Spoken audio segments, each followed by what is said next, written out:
گھر میں تو کوئی چیز نہیں ہے کہ جو میں آپ کے لیے افطاری کے طور پر پیش کر سکوں، لیکن آپ بیٹھیے، میں افطاری کا انتظام کرتی ہوں، آپ کے لیے کھانے پینے کی چیزوں کا انتظام کرتی ہوں، اہتمام کرتی ہوں۔ ان کی شریک حیات، ان کی اہلیہ تمام چیزوں کو اہتمام میں لگ جاتی ہیں، اور اس کے بعد کیا ہوتا ہے، دن بھر کے تھکے ہارے تھے، ان کی آنکھ لگ جاتی ہے، جیسے ہی وہ افطاری تیار کر کے لاتی ہیں، وہ کہتی ہیں ہلاکتا یا قیس، اے قیس تم تو ہلاک ہو گئے، اے قیس تم نے کیا کیا، ارے تم تو سو گئے، تم نے روزے کو کھولا نہیں، تم نے افطار نہیں کیا، تمہارا اگلا روزہ شروع ہو چکا ہے۔ عزیزان محترم، آپ ذرا اندازہ لگائیے، روزہ ہو اور بغیر سحری کا روزہ ہو، اور اس کے بعد عرب جیسی گرمی میں روزہ ہو، اور اس کے بعد پھر اگلا روزہ شروع ہو جائے، اب ایسی حالت میں اللہ کی ہمت عطا فرماتا ہے، اللہ کی طاقت عطا فرماتا ہے۔ حضرت قیس بن سرما نے اگلے روزے کا بھی ارادہ کر لیا، اگلے روزے کی بھی نیت کر لی، اور اس کے بعد جب اگلا دن آتا ہے، آقا کریم صلی اللہ تعالی علیہ وسلم حضرت قیس بن سرما کو دیکھتے ہیں۔ میرے آقا صلی اللہ علیہ وسلم نے دیکھا کہ حضرت قیس بن سرما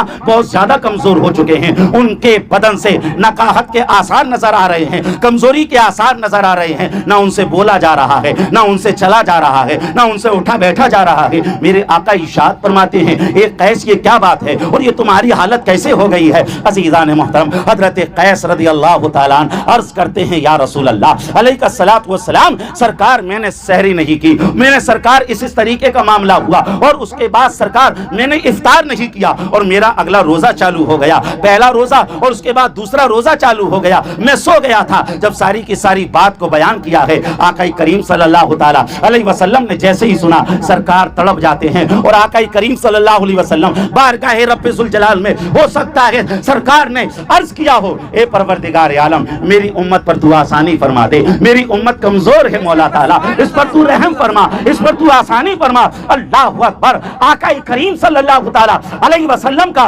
اتنا سوچنا تھا یا اتنا کہنا تھا، اللہ تبارک و تعالیٰ نے سورہ بقر کے اندر آیت نمبر 187 کو نازل فرما دیا، اور قرآن پکار اٹھا، وَكُلُوا وَاشْرَبُوا حَتَّى يَتَبَيَّنَ لَكُمْ خَيْطُ الْأَبْيَضُ وَخَيْطُ الْأَسْوَدِ مِنَ الْفَجْرِ ثُمَّ أَتِمُّوا الصِّيَامَ إِلَى اللَّيْلِ۔ اللہ تبارک و تعالیٰ نے سورہ بقر کی اس آیت کے اندر امت محمدیہ کو سحری کا تحفہ عطا فرما دیا۔ تکبیر، نعرہ رسالت، نعرہ رسالت، سحری کا تحفہ عطا فرما دیا، سحری کا نظام عطا فرما دیا۔ اللہ اکبر، حضرت قیس بن سرما رضی اللہ تعالی عنہ کی ذات پر ہزاروں سلام ہو، کروڑوں سلام ہو، ان کی وجہ سے اللہ تبارک و تعالیٰ نے، ان کی بھوک اور پیاس کی وجہ سے اللہ نے اس امت کو سحری کا نظام عطا فرما دیا، سحری کا تحفہ عطا فرما دیا۔ عزیزان محترم، اب میں آپ کو بتاتا چلوں یہ سحری کیا ہے، یہ سحری کیا ہے۔ عزیزان محترم، یہ کھانا ہے، اس کھانے کو کب کھایا جاتا ہے؟ اس کھانے کا وقت ہے صبح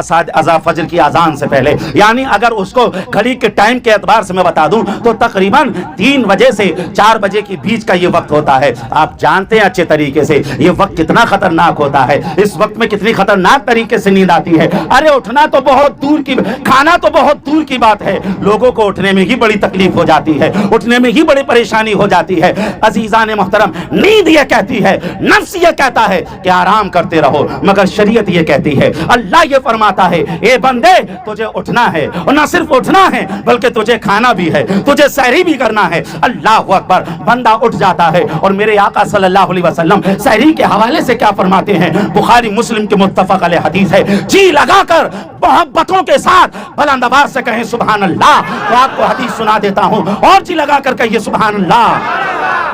اور ایمان کی طاقت سے کہیے سبحان اللہ، الحمدللہ، اللہ اکبر۔